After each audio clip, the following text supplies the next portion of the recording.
Ya, bueno, entonces soy ese Inukio y junto con Ariana Salerno vamos a hacer la exposición de regulación de ácido base y también de mecanismos o funciones del pulmón no respiratorio. Entonces lo que vamos a hablar prácticamente son estas cuatro, las generalidades que van a ser en base a ácido base, va a ser después el desorden es ácido base y el concepto de anion gap, la aplicación de esto y la cuarta va a ser la función no respiratoria del pulmón. Ya, entonces primero las generalidades. Entonces, en cuanto a las generalidades, es importante saber conceptos claros, que son estos cuatro que acabo de poner acá, sobre la alcalosis, la acidosis, la acidemia y la alcalemia. Entonces, si nos damos cuenta como que en la acidosis, o sea, la acidosis y la acidemia se refieren prácticamente a un cambio de pH, ¿no? Pero prácticamente la acidemia es solamente el cambio de pH sin ningún tipo de alteración o fisiológica ni patológica, solamente hace representación al cambio de pH. En cambio, la acidosis, por ejemplo, habla del proceso patológico fisiológico del cambio de pH, o sea, el proceso por el cual se da esta disminución. Y lo mismo sucede en la alcalemia, solamente que es con el aumento de pH, ¿no? Alcalemia es el aumento de pH y alcalosis es el cambio fisiológico patológico que genera este cambio de pH hacia a un aumento. Entonces, luego vemos acá las tablas. Vemos una tabla que son los más importantes conceptos que vamos a tener, que primero es el pH. El pH del rango es de 7,35 a 7,45 y la media es 7,4. Si hay una variación de estos rangos, o sea, tira para negativo para más, hace referencia a un cambio de pH y ya eso es patológico o de repente por el momento, ¿no? Luego estamos hablando de bicarbonato acá, que la media es de 24 miliequivalentes por litro y este va a variar entre 22 a 26. Eso es dentro de lo normal. Y por último, ahorita lo vamos a ver más adelante, que va a haber la relación acá entre el dióxido de carbono, la presión de dióxido de carbono y también los hidrogeniones. Que prácticamente, como vemos acá, la media es la misma y también los rangos es lo mismo, porque ahorita vamos a ver que están súper relacionados. Ya, entonces luego de esto, he puesto acá un gráfico en el cual hace referencia al equilibrio del pH, que es justamente eso es, o sea, para que el pH se encuentre en equilibrio, tiene que estar el ácido y la base equilibrados. Entonces, el ácido, la representación del ácido va a ser los hidrogeniones, y los hidrogeniones, como también acabo de explicar, van a estar muy relacionados con el dióxido de carbono, y este se va principalmente a regular por el sistema respiratorio a través de la ventilación. Y luego está la base, que va a estar representada por los buffers, que va a estar como que el principal de todo el medio extracelular es el bicarbonato, y este va a estar principalmente regulado por el sistema renal. Entonces, ya para ir un poco más profundo, vamos a hablar sobre los tipos de ácidos y los tipos de buffers. En cuanto a los ácidos, hay dos. Hay ácidos no volátiles y ácidos volátiles. En cuanto a los ácidos no volátiles se encuentra, por ejemplo, el metabolismo de proteínas y fosfolípidos, que hay bastante tipo de proteínas que van a alterar esto, el metabolismo de estas. Por ejemplo, las proteínas sulfuradas van a tener bastante negatividad a la hora de metabolizarse. Luego está la respiración anaerobia, que prácticamente justamente acá se genera el ácido láctico, lo cual también va a cambiar el medio del pH. Luego está el ayuno y la cetoacidosis, que prácticamente hace referencia al metabolismo de grasas. Como recordaremos, la cetoacidosis es cuando la insulina no puede generar ninguna función en los receptores, por lo cual el metabolismo cambia automáticamente al de glucosa por los lípidos. Y acá genera los cuerpos cetónicos, que son sumamente ácidos, y genera toda una patología, una complicación de la diabetes mellitus tipo 1 en particular. Puede darse en la 2, pero más en la tipo 1. Y luego está el ácido clorhídrico, que prácticamente esté producido como que pues, producido con el hidrógeno y el cloro, que puede alterar. Luego están los ácidos volátiles, que justamente lo he puesto en negrita porque es lo que vamos a enfocarnos más, como que el sistema respiratorio, que principalmente se elimina a través del CO2. Y luego están los tipos de buffers, que hay extracelulares, intracelulares y del intersticio. Extracelulares es similar al de sangre, es lo mismo prácticamente. Y este va a estar principalmente por el bicarbonato, es el principal medio externo. Luego está también el fosfato, los fosfatos, que va a ser un buffer que está en menor cantidad. Y las proteínas plasmáticas, que son bastante curiosas, que la principal es albúmina, que se ha visto, por ejemplo, cuando hay un aumento del pH, la albúmina puede estar unida a un hidrogenión, por lo cual este cambio de pH va a generar que libere el hidrogenión y pueda volver un poco o tratar de amortiguar un poco el medio, ¿no? Y sucede viceversa también. Cuando el medio está muy ácido, se caracteriza esto que la albúmina se va a querer unir a un hidrógeno para poder amortiguar este cambio, ¿no? Luego está el líquido intersticial, en el cual también va a ser el bicarbonato como principal. Y también en el medio intercelular, acá priman los fosfatos principalmente y también hay proteínas. En cuanto a las generalidades, esto vamos a ir bastante rápido. También había la reabsorción o la excreción del NH4 y también está la de las ácidos titulables, pero no los he tocado porque nos estamos enfocando más que nada en la parte práctica. Cabe resaltar esto. Entonces he puesto solamente el bicarbonato que voy a explicar el toque y también o sea, esta relación, ¿no? Entre el CO2 y la hidrogenio. Entonces prácticamente esto está regulado por efectos de Aldán, por ejemplo, el efecto de Bohr, que acá, por ejemplo, voy a explicar acá abajo, como que acá en los tejidos va a haber un aumento de excreción, o sea, este medio se va a ver mucho más ácido por la excreción constante o producción constante de dióxido de carbono, por lo cual va a entrar el eritrocito por gradiente de concentración. Este se va a unir a un agua y con la derivada carbónica se va a generar un bicarbonato y un hidrógeno.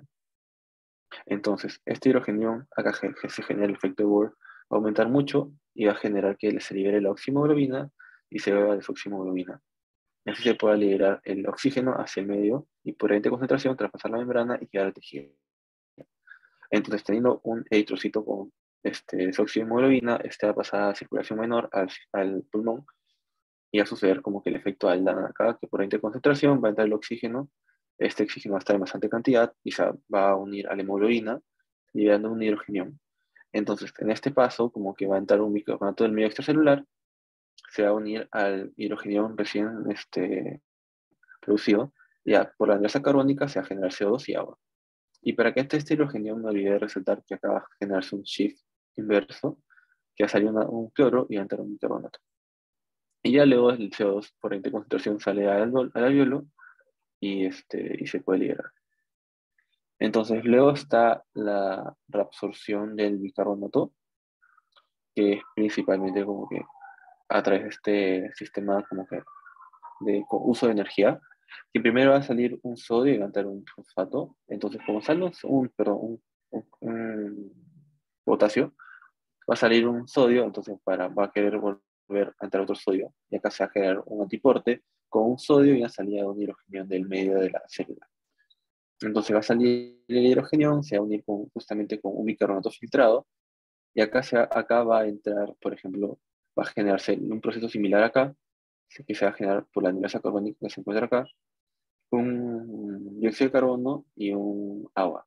Estos van a entrar acá, prácticamente el dióxido de carbono por difusión, y este se va a unir a otra agua que se encuentra dentro de la célula, que se genera el proceso inverso y se genera un hidrógeno y un bicarbonato. Entonces acá lo que va a pasar es que no van a entrar los dos juntos, sino solamente va a entrar un bicarbonato por medio de un simporte de sodio o por un antiporte con cloro. Y eso es importante saberlo porque acá, como podemos ver, se va a generar un bicarbonato nuevo, completamente nuevo y sin la necesidad de que exista o coexista dentro de la sangre, que es acá otro bicarbonato, un hidrógeno. Entonces, por eso que el efecto renal siempre va a ser más efectivo o mucho más efectivo que el efecto respiratorio. En cambio, acá, por ejemplo, cuando se genera un bicarbonato acá, hay la existencia de un hidrógeno, pero igual puede regular un poco. Entonces, luego, siguiendo con las generalidades, acá vamos a ver que prácticamente el proceso, ¿no? De que se ingiere comida y se puede generar distintas cosas, ¿no? Como que producción de dióxido de carbono por el sistema, por metabolismo simplemente, respiración oxidativa, puede generarse hidrogeniones por el consumo, ¿no? De distintos alimentos. Y también sulfatos, clorhídridos y también aniones fosfato. Estos se van a regular de distintas formas. Pero principalmente vamos a ver del dióxido de carbono que se va a liberar al medio por el pulmón. Y en caso de este aumente mucho, se va a generar una hiperventilación, o no solamente sino en general los ácidos. Se genera hiperventilación y se trata de liberar lo más posible. ¿Y qué pasa para que se genere esta hiperventilación? O sea, para que se genere esta, va a haber un aumento de presión de CO2 y se va a suceder el efecto o el proceso que hemos visto constantemente, ¿no? Dióxido de carbono más agua, anhidrosa carbónica, ácido carbónico, se aliará en dos, bicarbonato de hidrogenión. Este hidrogenión va a poder pasar al bulbo requerido a través del área quimioreceptora sensible, activando los grupos respiratorios, que acá principalmente es el dorsal, lo cual va a activar a neuronas motoras, que va a ser, por ejemplo, como que el diafragma para la respiración normal, y también músculos accesorios como los intercostales externos, y los escalenos y el esternocleidomastoideo, aumentando la ventilación, así disminuyendo la concentración de dióxido de carbono dentro de la sangre. Entonces ya para ahora explicar los desórdenes ácido-bases y el concepto anion gap, vamos a explicar primero la acidosis metabólica, teniendo los conceptos ya más o menos claros de lo anterior. Entonces, prácticamente como que la acidosis metabólica va a estar representada por la disminución de bicarbonato, por distintas razones. Por la incapacidad de excretar ácidos fijos, por ejemplo, una disminución de la tasa de filtración glomerular por X motivos, una mayor producción de ácidos fijos, puede ser por sobreingesta o por algún tipo de fármaco que es bastante ácido, por la pérdida de bicarbonato, puede ser aumento de la tasa de filtración glomerular también, que al pasar más rápido va a haber menor absorción, y también ingesta de ácido salicílico. Esto es bien común, o no, esto es bien característico, porque se ha visto que el consumo de esto puede generar dos cosas: una alcalosis respiratoria junto con una acidosis metabólica. Sin embargo, justamente este va a generar una intoxicación o de repente como que un consumo elevado de bajas dosis, entre comillas, principalmente va a estar como que primando la acidosis metabólica. Entonces, por consecuencia, a la disminución del bicarbonato, esto se va a dar por un aumento de hidrogeniones, que va a ser prácticamente representado por los ácidos, ¿no? Entonces acá va a haber tres mecanismos que van a tratar de regular el pH para que no descienda tanto. Los amortiguadores pueden ser, o sea, el hecho de neutralizar extracelularmente e intracelularmente por bicarbonato en el medio extracelular, que es el principal, o por el medio intracelular por fosfatos más proteínas y ambas, ¿no? Luego va a estar la compensación respiratoria, que como habíamos visto anteriormente, o sea, va a activar la disminución del pH, va a haber más hidrogeniones, va a activar los quimioreceptores centrales, generar esta hiperventilación y hay una disminución del CO2. Y esto va a generar como que la regulación de la relación bicarbonato-dióxido de carbono. Que como acá ha bajado, esta se va a regular por la disminución de CO2 y va a estar más o menos parecido. O sea, va a tratar de ser más parecido. Y luego está la correlación renal, que es mucho más lenta. Esto es agudo, esta regulación aguda, esto es crónica. O sea, esto es más como que lenta. Y se va a generar la excreción, por ejemplo, el ácido titulable y el NH4. Y también se puede producir más dióxido, más absorción de bicarbonato. Entonces, hablando de la alcalosis metabólica, esta hace referencia a un aumento de bicarbonato por distintas cosas, como pérdida de hidrogeniones, que el ejemplo clásico es el vómito, porque sabemos que ahí se produce el ácido clorhídrico, y para generar ese ácido clorhídrico se tiene que procesar hidrogeniones, ¿no? Y la salida de un cloro. Entonces, acá el hecho de que se genere esto, a ver, creo que alguien quiere entrar, no puedo hacerlo, pero bueno, ya. Como que la pérdida de hidrogeniones por los vómitos es clásico ejemplo, o sea, eso es necesario como que tenerlo en cuenta. También soluciones con bastante bicarbonato, como por ejemplo pueden ser leche alcali, que es bastante clásico, o una disminución del LEC por diuréticos, por ejemplo, ¿no? Porque aumenta la tasa de filtración glomerular, los diuréticos, y hay una mayor excreción de. Entonces, esto como hemos visto, el aumento prácticamente del aumento de prácticamente el bicarbonato va a generar una disminución del hidrógeno y también un aumento del pH. Entonces, como hemos visto, los otros tres mecanismos van a tratar de regular esto. Pero esta vez primero va a estar extracelularmente las proteínas, como la albúmina que les mencioné en el ejemplo anterior, a través del intercambio, o también el intercambio de las células, ¿no? La salida, por ejemplo, o sea, la entrada, perdón, de un potasio y la célula libera un hidrogenión para tratar de amortiguar. En cuanto a la compensación respiratoria, sucede lo inverso, que el pH elevado va a inhibir los quimioreceptores centrales y esto va a generar una hipoventilación que genera un aumento de dióxido de carbono, revelando también la relación bicarbonato-dióxido de carbono. Y luego la correlación renal podría ser muy fácil o también podría ser un poco difícil. La más sencilla es que solamente al haber un aumento de bicarbonato se elimina el bicarbonato para poder regular, ¿no? Pero esto va a ser como que más difícil si es que hay como que una reducción del líquido extracelular, lo cual sucede en tres efectos. Prácticamente la conducción del líquido extracelular va a generar menor tasa de filtración glomerular, por lo cual va a tener más tiempo para poder absorberse bicarbonato. También el sistema renina-angiotensina-aldosterona, que es prácticamente el aumento de angiotensina 2, va a generar el intercambio de un sodio y un hidrogenión, lo cual va a generar una absorción aumentada de bicarbonato. Y lo mismo sucede con la aldosterona. Al eliminar más hidrogeniones, va a primar más el estado alcalónico, ¿no? Va a impedir que se pueda regular la acidosis metabólica. La alcalosis metabólica. En cambio, ahorita la acidosis respiratoria va a suceder por distintas cosas, ¿no? Pero principalmente por un aumento de CO2. Ese se puede dar por inhibición del centro vulvar, la parálisis de músculos respiratorios, por ejemplo, se puede como que haber un problema en los nervios, ¿no? El nervio que controla el diafragma puede estar afectado, frénico, y no darse correctamente la ventilación y generar una hipoventilación. O también se puede dar por obstrucción de vías, por ejemplo, una bronquitis crónica, en la cual hay un engrosamiento de la masa muscular y también de la mucosa, un aumento de producción de mucosa, por lo cual se va a generar que el dióxido de carbono producido entre los alvéolos, o bueno, en el sistema, se quede en los alvéolos y se retenga, y hay un menor flujo de aire. Y también el fracaso del intercambio entre CO2 con el alvéolo, que no sé si se acuerdan, pero era como que la capa o sea, la membrana capilar, luego está el intersticio, y luego el intersticio está la membrana como que alveolar, ¿no? Y puede haber un engrosamiento e impedir el intercambio correcto de CO2. Entonces, puede generar una retención de dióxido de carbono, lo cual va a alterar el pH, lo va a volver más ácido. Y acá se va a querer compensar solamente de dos formas, ya que la compensación respiratoria no se va a poder dar porque está afectada. El hecho de neutralizar va a ser por proteínas extracelulares y los hematíes sanguíneos, que pueden ser considerados como que extracelularmente, pero también intracelularmente, porque va a generar como que la hemoglobina va a tratar de como que de liberar los hidrogeniones hacia el medio extracelular. No, perdón, va a tratar de retener los hidrogeniones en la célula, en, los, en la hemoglobina para poder generar que haya un aumento de pH.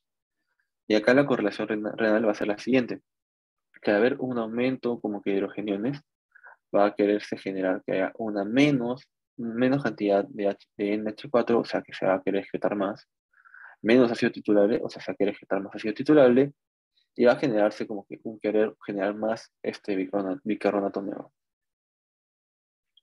Y ahorita en la alcalosis respiratoria lo que se va a querer dar es, o sea, acá va a ser principalmente por una disminución del CO2, lo cual se puede dar por estimulación del centro vulvar, una hiperventilación o ventilación mecánica, ¿no? Genera la hiperventilación, va a haber una menor retención de dióxido de carbono, lo cual va a aumentar el pH. Acá no se va a poder dar la compensación respiratoria y se va a querer neutralizar a través de proteínas extracelulares y matriz sanguínea otra vez, pero de manera inversa, ¿no? Y acá la correlación renal también va a ser lo inverso, que va a disminuir, va prácticamente como que a quererse, o sea, hay menos hidrogeniones, lo cual va a generar lo siguiente, que se va a querer como que mantener más NH4, más ácido titulable y como que disminuya el bicarbonato del medio. Entonces, esta tabla es como la tabla de resumen, pero acá hay algo importante que quiero mencionar, ¿no?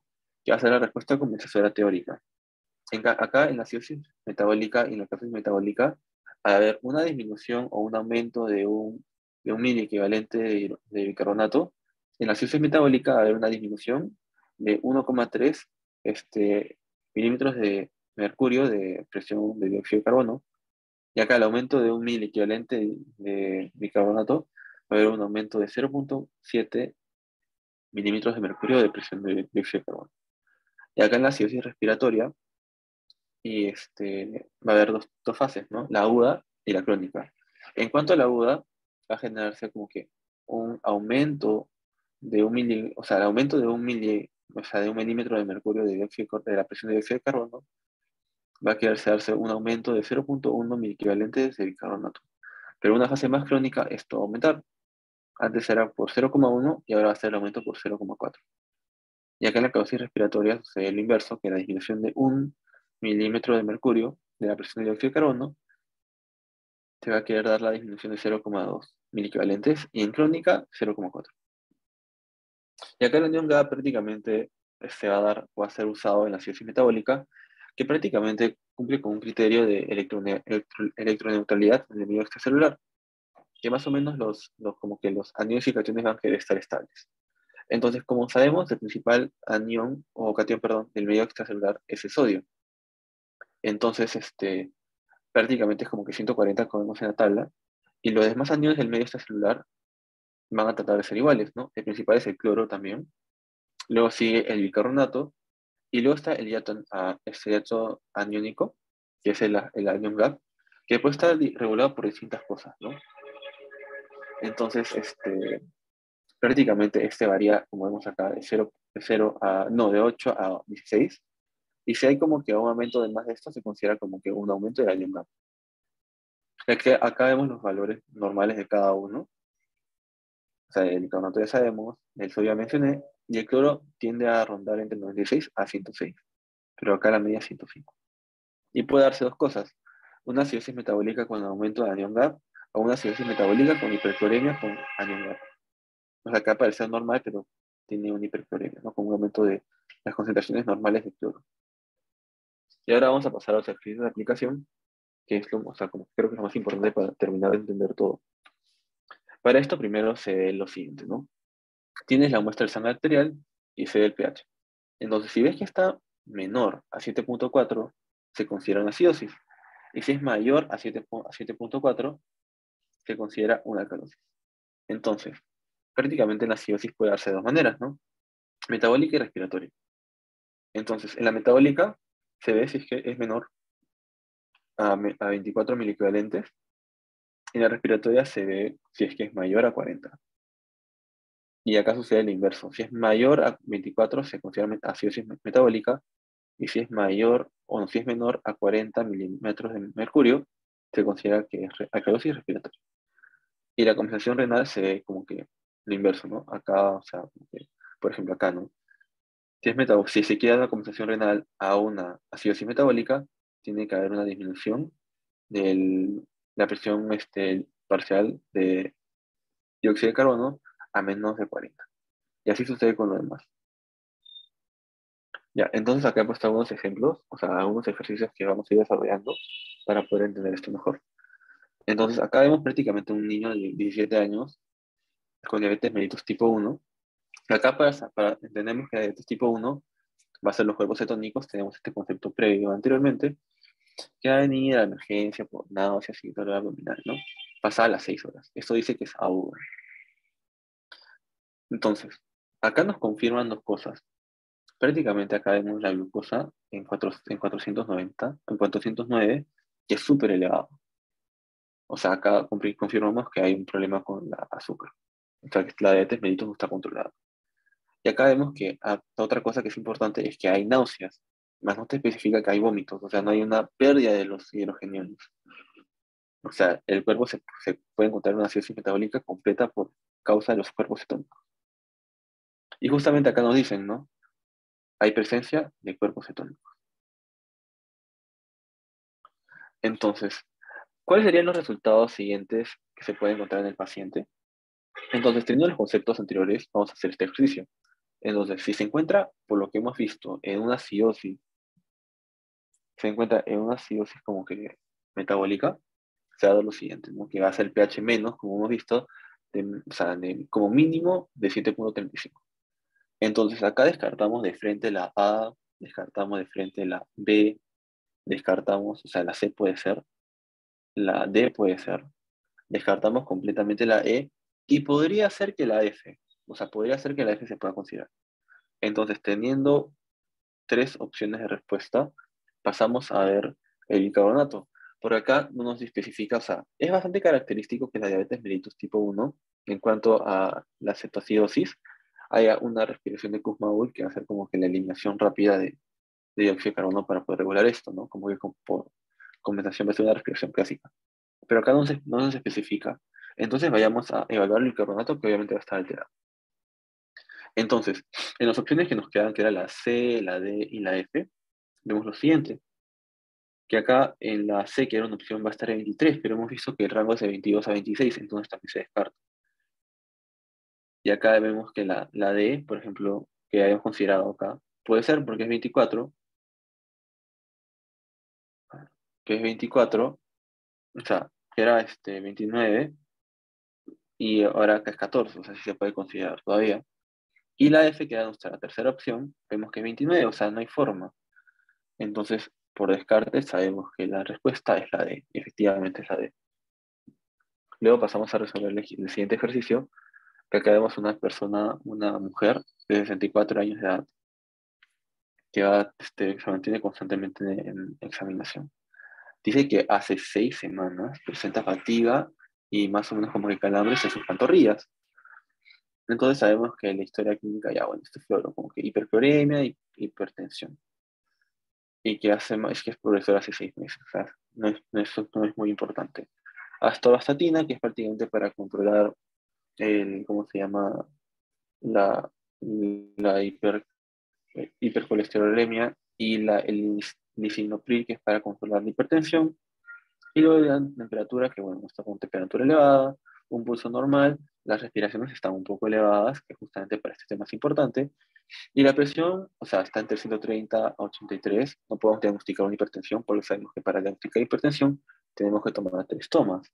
Y efectivamente, esta puede ser como que entre una presión normal elevada o una, como que solamente eso, ¿no? No se necesita como que valor para diagnóstico. No hay anormalidades como que como que de examinación de hemoglobina, no sacar pulmonar, perdón, y de hemoglobina está en 6,7. Eso es súper importante porque hace referencia a que la persona no tiene mucho oxígeno. O sea, la persona tiene que respirar bastante, porque sabemos que los rangos, o sea, este sería una anemia severa prácticamente, si es que tiene esta concentración de hemoglobina, porque para saber si es una anemia severa es de 7 a menos. Y después hay rangos de anemia, ¿no? Moderada, leve, grave y severa. Y luego el volumen corpuscular es de 7,7, que bueno, no viene al caso, ¿no? Pero es como que el tamaño del corpuscular es pequeño. Ya. Entonces, acá vemos el análisis de gases arteriales y nos pide lo siguiente, nos da esto, ¿no? Un pH de 7,46, un dióxido de carbono de 30, un oxígeno de 78 y un bicarbonato de 21. Entonces, acá lo más importante es saber identificar es por qué tiene esto, ¿no? O sea, ¿cuál sería el primario? El primario sería el dióxido de carbono, o sea, una acidosis, por ejemplo. O sea, está en alcalosis de todas maneras, pero será una alcalosis respiratoria primero, o bueno, aunque el bicarbonato se encuentra normal, ¿no? Pero, o poder ser una alcalosis metabólica, no nos dicen. Pero acá vemos prácticamente que la hemoglobina está en 6,1 y las respiraciones están elevadas. Entonces, acá nos indica que el primario prácticamente es ¿cómo se llama? Es el respiratorio. Entonces, vemos y comprobamos efectivamente que el dióxido de carbono está disminuido para poder, y justamente se correlaciona con la elevación del pH. Entonces, ya sabemos que tenemos acá una alcalosis respiratoria, pero ahora tenemos que ver si está compensada o no está compensada. Entonces, prácticamente evaluamos el bicarbonato y sabemos que el rango de bicarbonato se encuentra prácticamente entre 20, hasta 22 o 26, ¿no? Ya ha disminuido un poco.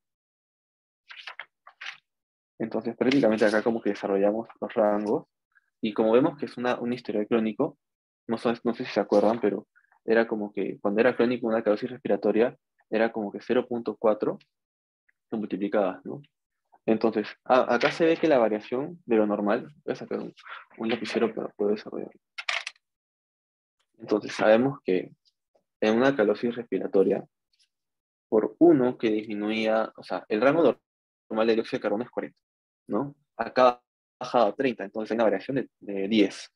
Entonces hacemos regla de 3 simple. Habíamos visto que cuando era una alcalosis crónica, o una alcalosis como que respiratoria crónica, por uno que disminuía de milímetros de mercurio de la presión de dióxido de carbono, esto variaba a 0,4 miliequivalentes, o sea, disminuía, ¿no? 0,4 miliequivalentes de bicarbonato. Entonces, si hay una disminución de 10, el bicarbonato tendría que variar 4, tendría que haber una disminución de 4 miliequivalentes. Entonces, más o menos el rango como que se encontraba entre 22 y 26, Y ese tendría que ser como que, por ejemplo, se resta, ¿no? A 22 se resta y sería más o menos como que 18, y a 26 se resta y sería 22, que son los rangos, ¿no? Entonces vemos si se encuentra el bicarbonato dentro del rango, y si se encuentra como que un poquito tirando hacia arriba, pero se encuentra en el rango. Entonces acá se podría decir que es una alcalosis respiratoria y renalmente compensado, porque se encuentra dentro del rango. Y efectivamente esa es la respuesta. Entonces luego pasando al siguiente ejercicio, vemos acá esto. Como que vemos una paciente de 26 años, o sea, con 11 semanas de gestación y 2 semanas progresivas de náuseas y vómitos. Acá lo importante es ver los antecedentes de náuseas. O sea, tiene náuseas, pero también te especifica que tiene vómitos y por 2 semanas. O sea, hay pérdida de hidrogeniones, de todas maneras. Y ahí se confirma todo porque dice que eran leves inicialmente, pero luego esta vomita de 3 a 4 veces por día. O sea, hay bastante pérdida de hidrogeniones ahí. Entonces también se ve que, bueno, este fluoro, y bueno, nada remarcable, vitamina, o sea, esto no nos sirve para el caso, esto es pérdida de tiempo, no lo analicen si ponen un examen, un STEP o algo así, no lo analicen en los exámenes de la universidad. Y bueno, acá como que otro punto que es importante saber es las respiraciones, o sea, 28 respiraciones todavía, o sea, 28 por minuto. Sabemos que el rango varía entre 22, no, perdón, de 12, o de menos de 12, a 16 respiraciones a 18 como máximo, pero 28 no es normal. O sea, es un aumento de respiración, entonces también se puede generar una alcalosis respiratoria. Entonces, luego te dan esto, o sea, el pH y el bicarbonato, la presión de oxígeno y la presión de dióxido de carbono. Efectivamente vemos que hay un aumento de bicarbonato increíble, es muy elevado, y también hay como que una disminución muy grande de dióxido de carbono. Y esto se ve representado por el 7.6, que es alcalótico. Entonces, prácticamente acá, el primario sería los vómitos. Bueno, no te especifican más bien, como que no se podrá dar como que especificar cuál es el primario. Pero sí sabemos que acá esto está mal de todas maneras, porque eso está muy elevado el bicarbonato y está muy disminuido el dióxido de carbono. Entonces, al haber esto, prácticamente se puede decir que hay una, una mixta, ¿no? Metabólica y respiratoria, de alcalosis. Y efectivamente esa es la respuesta, porque es imposible o sea, que haya una disminución tan elevada, o sea, sería como que pérdida de tiempo hacer la fórmula, porque, o sea, es imposible que por 33, o sea, mi equivalente de dióxido de carbono haya, al contrario, como que una disminución abismal del dióxido de carbono. Entonces es una alcalosis respiratoria y metabólica mixta. Y bueno, no sé cómo vamos de tiempo. Creo que podría hacer un ejercicio más para poder como que ya terminar, porque acá tengo como que 2 ejercicios más, así que hago este y los demás si quieren los pongo para que los desarrollen ustedes en su casa. Entonces acá vemos un corredor profesional que se prepara para una competición a alta altura en Etiopía y que usualmente entrena a nivel del mar, o sea, su cuerpo no está preparado para correr esas alturas. Entonces, bueno, vemos que acá nos dan floro del campo y todo. Dice que después de 7 días, o sea, ya hay un periodo para cualquier cosa, ¿no? Crónico, para tratar de compensar, va a ser visitada por un supervisor, un supervisión físico. Y ahí luego dice, ¿cuál sería como que, o sea, como que los hallazgos de los gases arteriales más parecidos? Entonces, acá no dan nada en específico, pero sabemos que hacer un corredor profesional, este va a tener que correr y todo, y de por sí un corredor, o sea, hace bastante hiperventilación para poder llegar la mayor cantidad de oxígeno a la sangre. Entonces, un corredor que está en altura y así corriendo todavía, hace 7 días, hace referencia a que hay una pérdida también del oxígeno, ¿no? O sea, perdón, del oxígeno, o sea, del dióxido de carbono, porque va a estar hiperventilando para entrenar. Entonces, acá nos dan como que un hallazgo de que puede ser una alcalosis respiratoria. No nos dan nada más. Entonces, como nos dan esos datos, simplemente vamos primero a analizar el pH y la presión arterial de dióxido de carbono para poder identificar. Entonces, por lo que tenemos en cuenta sería una alcalosis respiratoria. Entonces, al tener una alcalosis, el pH tiene que estar más de 7.45. Entonces vemos acá y acá, como que este no puede ser, así es. La B puede ser 7.5, aceptable. La C también podría ser prácticamente en el límite, pero se considera una alcalosis. Luego el D, imposible. La E puede ser y la F se encuentra dentro de los rangos normales. Entonces, prácticamente como que podría ser acá entre la B, la C y la E. Ahora pasamos a analizar el, el dióxido de carbono. Vemos acá que es 25. Este podría ser, sí, podría ser porque es menor a 40, mucho menor a 40. La D que también habíamos, no, perdón, la E que también habíamos cogido, ese se encuentra en el rango normal, o sea, es imposible, no puede estar en el rango normal. La E también se descarta. Y la C también podría ser considerado porque se encuentra, o sea, también se encuentra disminuido. Bueno, claro, perdón, era la B y la C, o sea, ambos están disminuidos. Entonces seguimos viendo y acá vemos que, o sea, ya sabemos que es crónico, que lleva 7 días. Entonces, que ante una alcalosis respiratoria se encuentra en 35, imposible si la persona está normal. Entonces, de 15, esto sí es viable. Entonces, llegamos a la respuesta que sería más parecido a la C. Y efectivamente, esa es la respuesta. Entonces, nada, como que eso sería todo por mi parte. Acá dejo los ejercicios si quieren hacerlos, para más o menos como que te da unidad. Y perdón, este que decía, un ejercicio que falta es este, y la clave es la A. Así que si quieren saber cómo hacerlos, acá es la A. Y ya más o menos lleguen a la conclusión. Entonces les paso con mi compañera para que termine la exposición.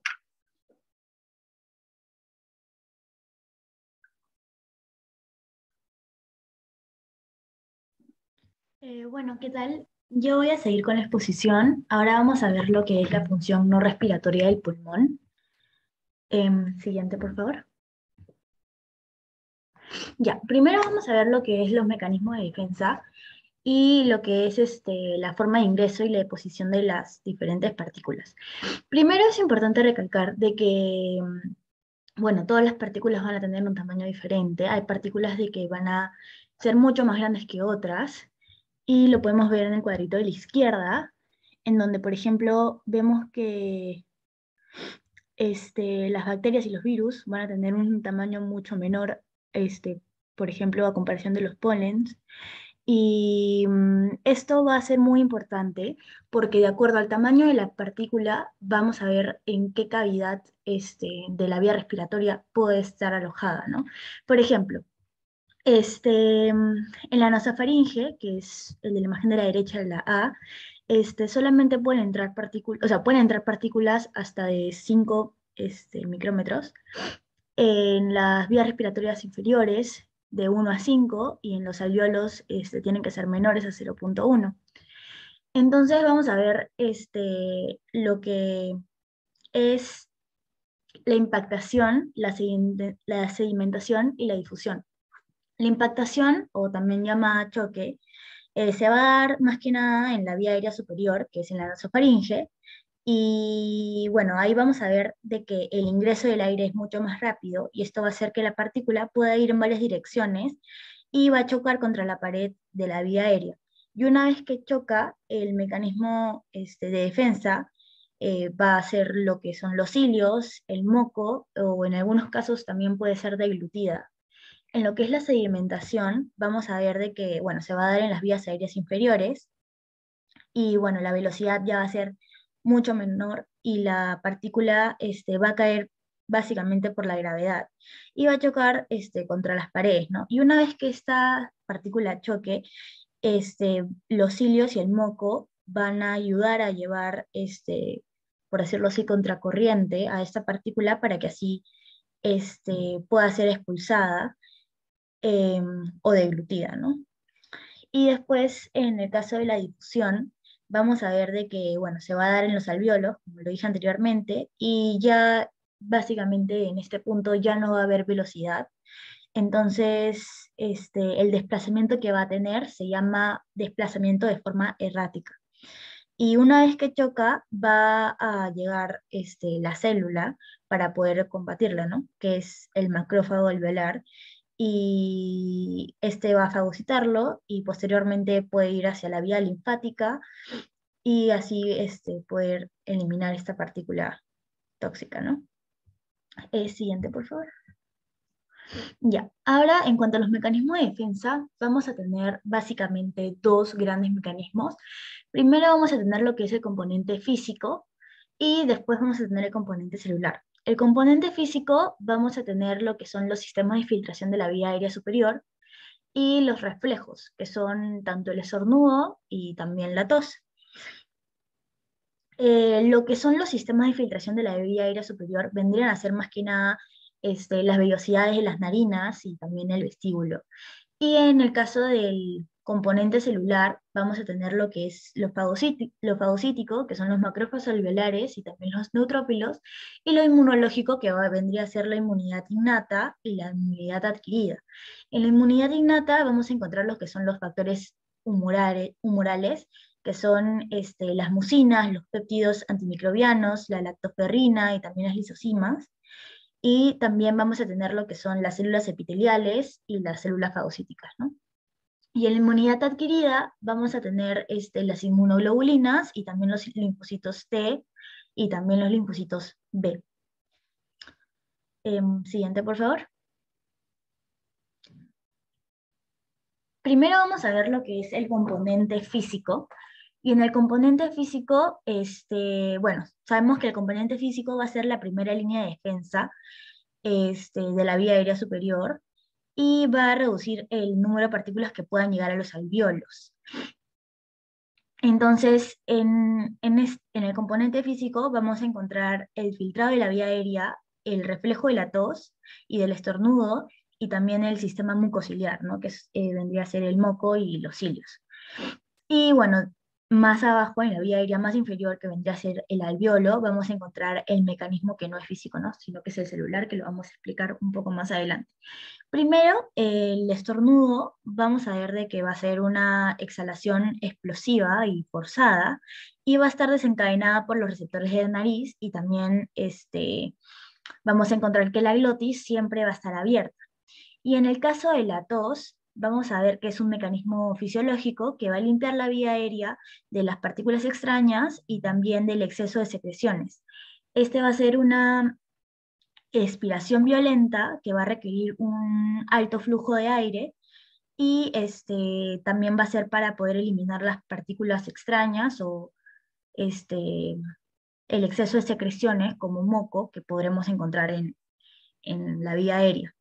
Y vamos a ver de que los estímulos que pueden dar a lo que es la tos van a ser tanto inflamatorios, mecánicos, químicos, térmicos y también lo que es psicógeno, ¿no? Siguiente, por favor. Ahora vamos a explicar un poco más a fondo lo que es la tos. La tos es un arco reflejo. Entonces, vamos a ver de qué vamos a encontrar a los receptores. Bueno, en la imagen, creo que puedo dibujar aquí.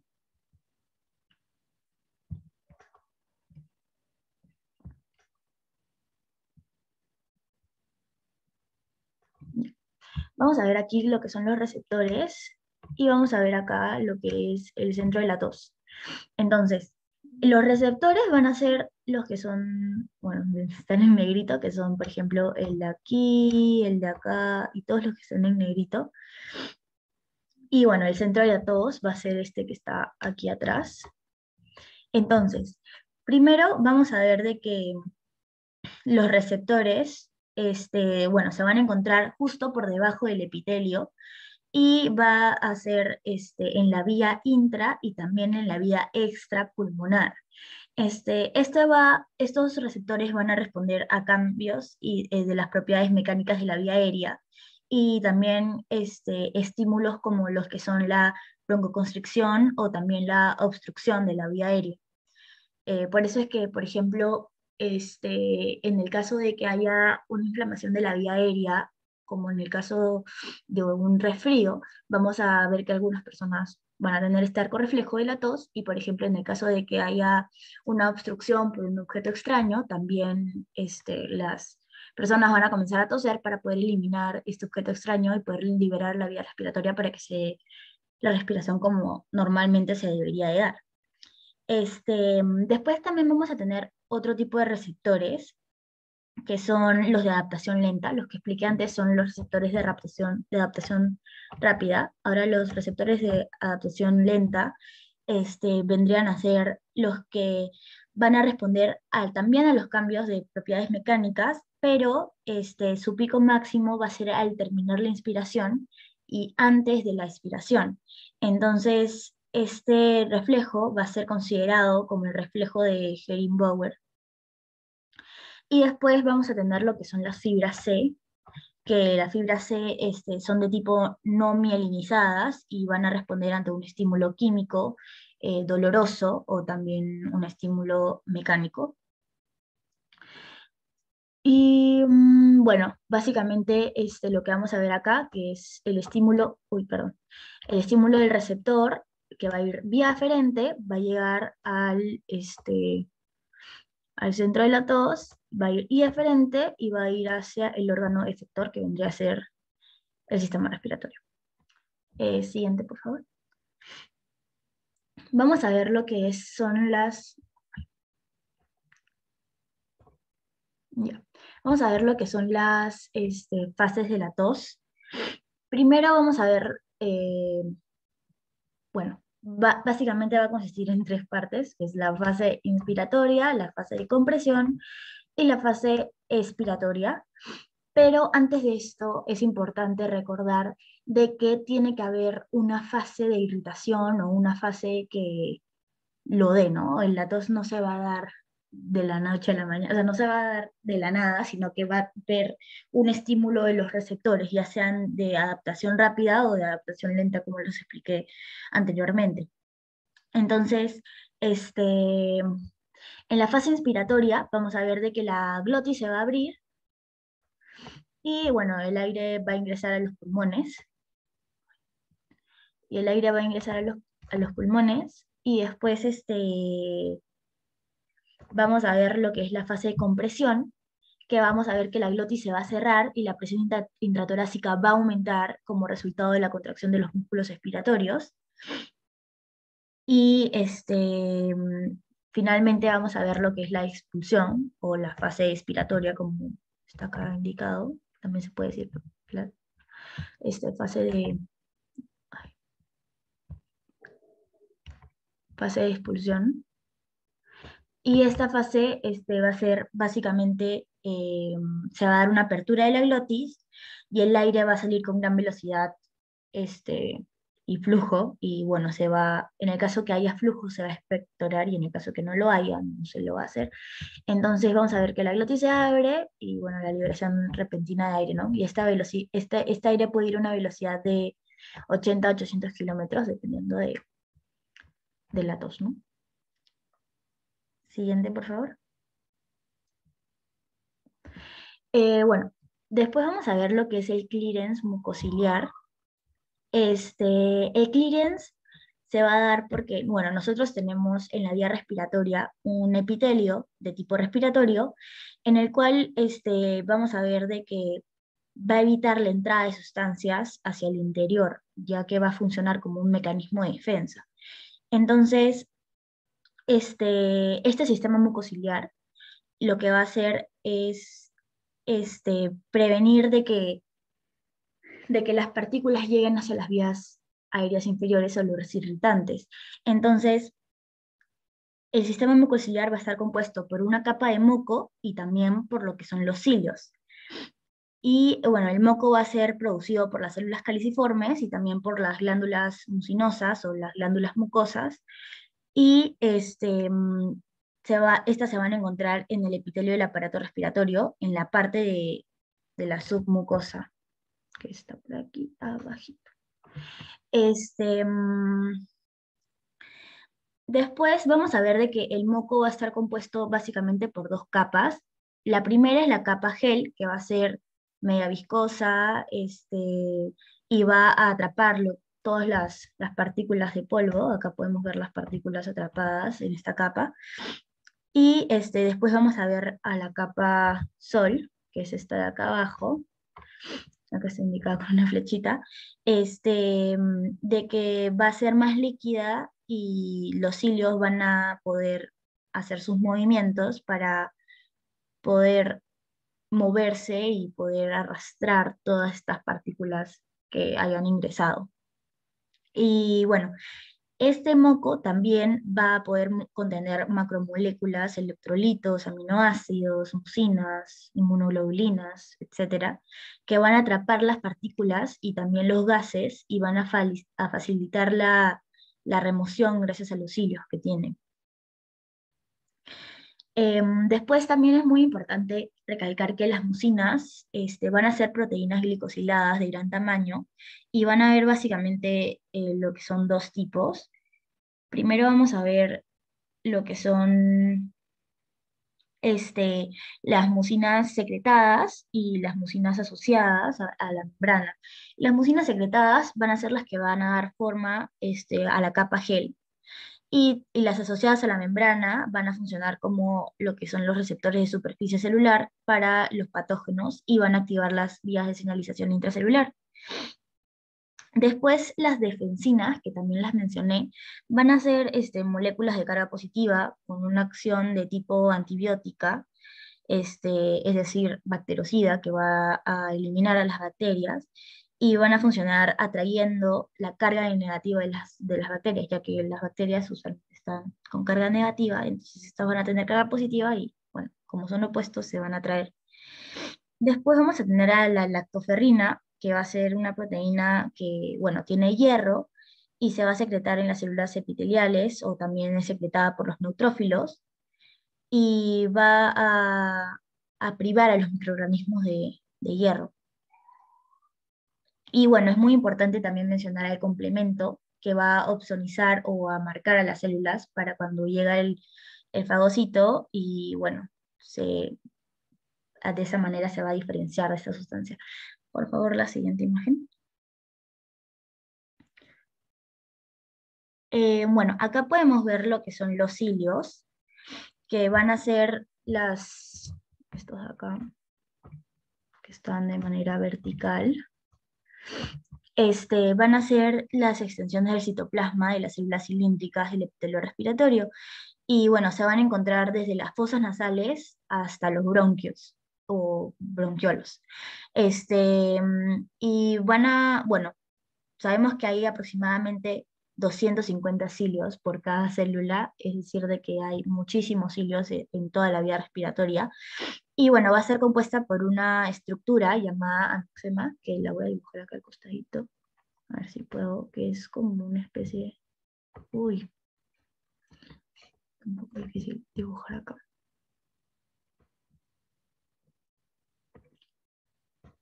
Es algo así y tiene los puntitos alrededor.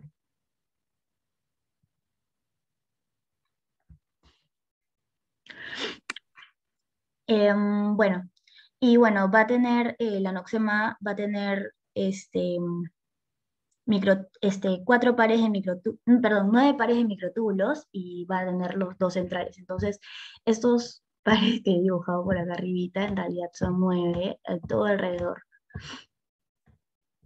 Y bueno, el anoxema va a tener unas proteínas que son llamadas los brazos de dineína externos y también dineína internos, y van a ayudar al movimiento del cilio.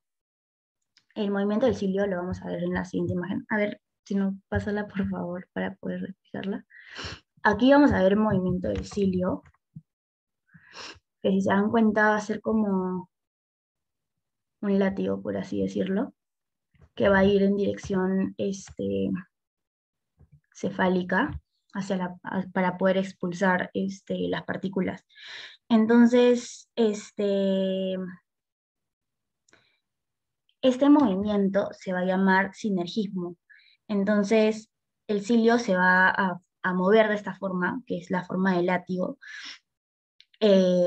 haciendo desde desde atrás hacia adelante, por así decirlo, y la velocidad promedio va a ser de 1 centímetro por minuto, y en la vía aérea inferior va a llegar a 5 milímetros por minuto, o también a veces hasta 1 milímetro por minuto. Y bueno, en la vía aérea superior va a ser de 15 milímetros por minuto a 20 milímetros por minuto. Es decir, que en la vía aérea superior es mucho más rápido que en la vía aérea inferior. Por favor, siguiente. Ya. Bueno, en cuanto a los mecanismos de defensa celular, vamos a ver de que vamos a tener a los macrófagos alveolares, que van a ocupar aproximadamente el 95%, las células dendríticas, que van a ocupar aproximadamente el 0,5%, y los linfocitos, que va a ocupar el 1 a 2%, y bueno, después tenemos a lo que son los neutrófilos, y también los polimorfos nucleares. Y todos los que he mencionado van a fagocitar lo que sea dañino y van a liberar los mediadores quimiotácticos para poder reclutar otra serie de polimorfonucleares. Entonces, empezando por los linfocitos, bueno, los linfocitos los vamos a ver en la siguiente imagen. Por favor, pasen. Ya, los linfocitos que están acá, bueno, pueden ser de tipo T o también pueden ser de tipo B, y pueden estar organizados como tejido linfático, citado en la membrana nasal, o también como un ganglio. Mayormente van a estar en contacto con los...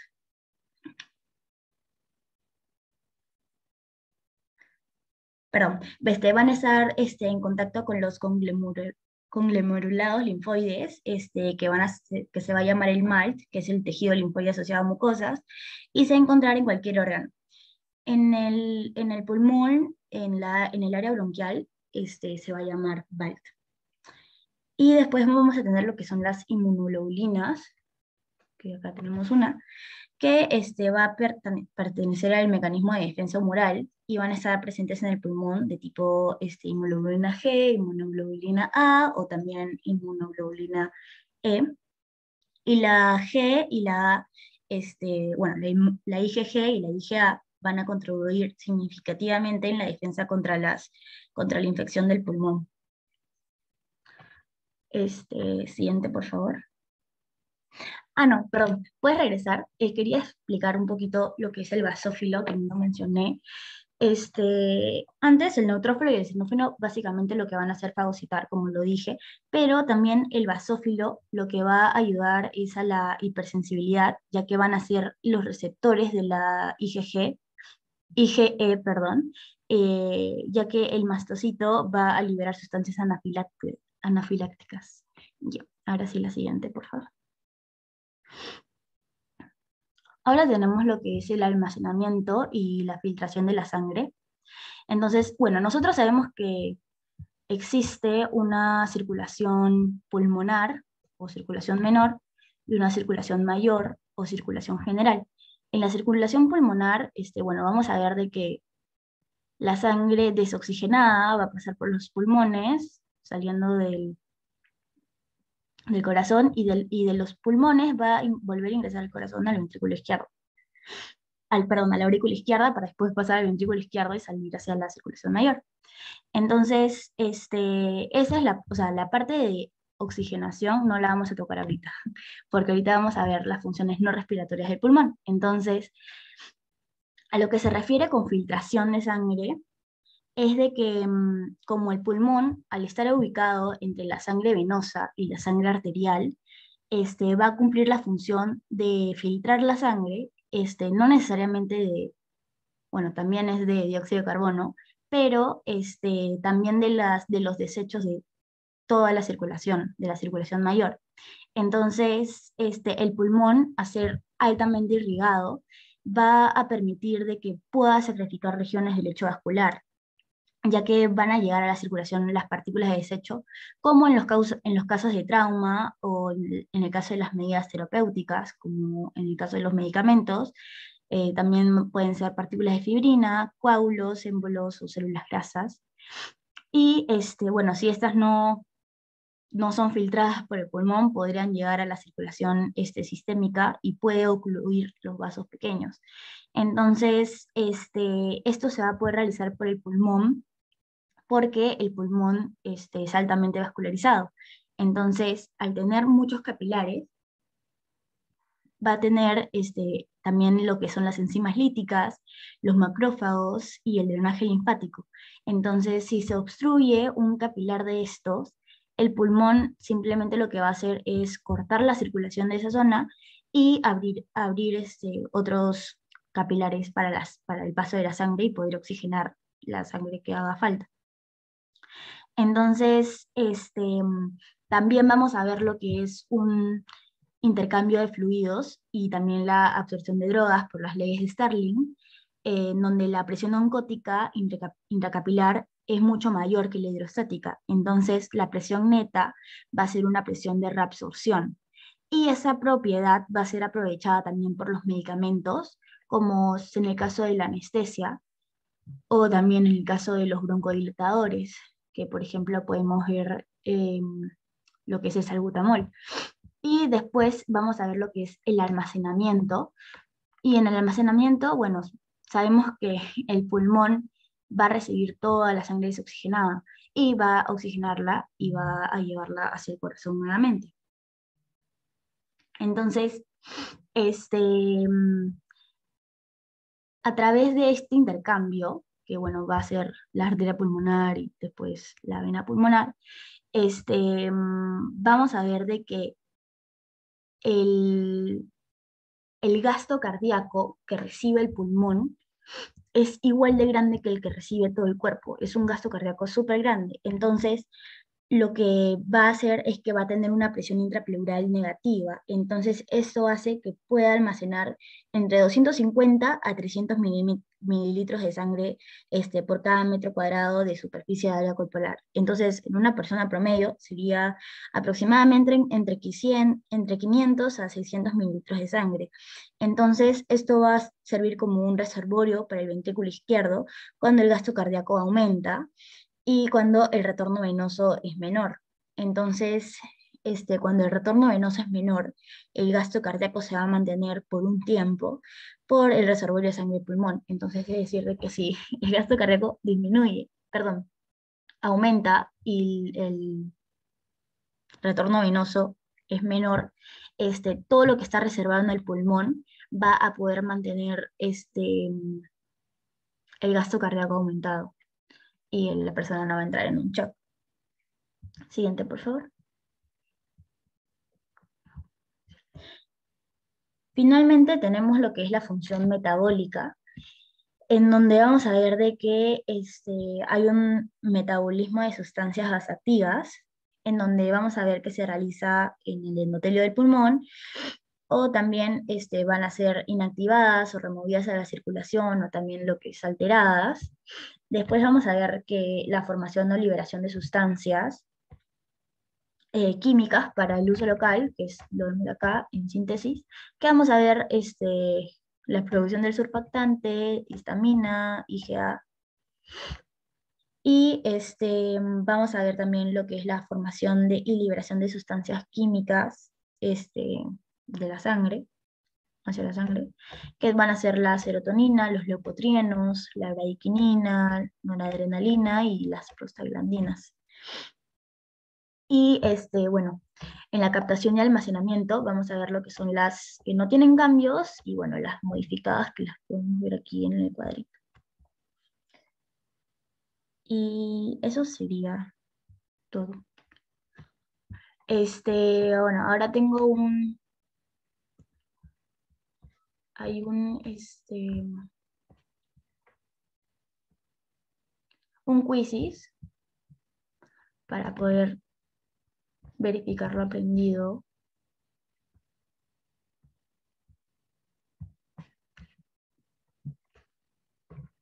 Ahorita se los voy a proyectar.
Ahí está el código para que puedan ingresar.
Bueno, el que quedó en primer puesto fue Gonzalo Buerga y bueno, después tenemos a Camila.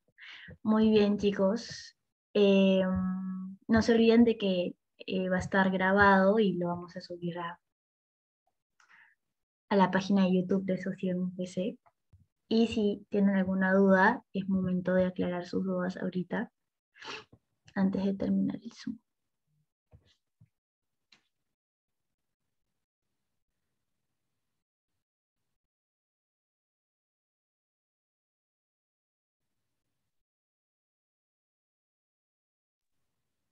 Gracias, chicos. Gracias, hasta luego.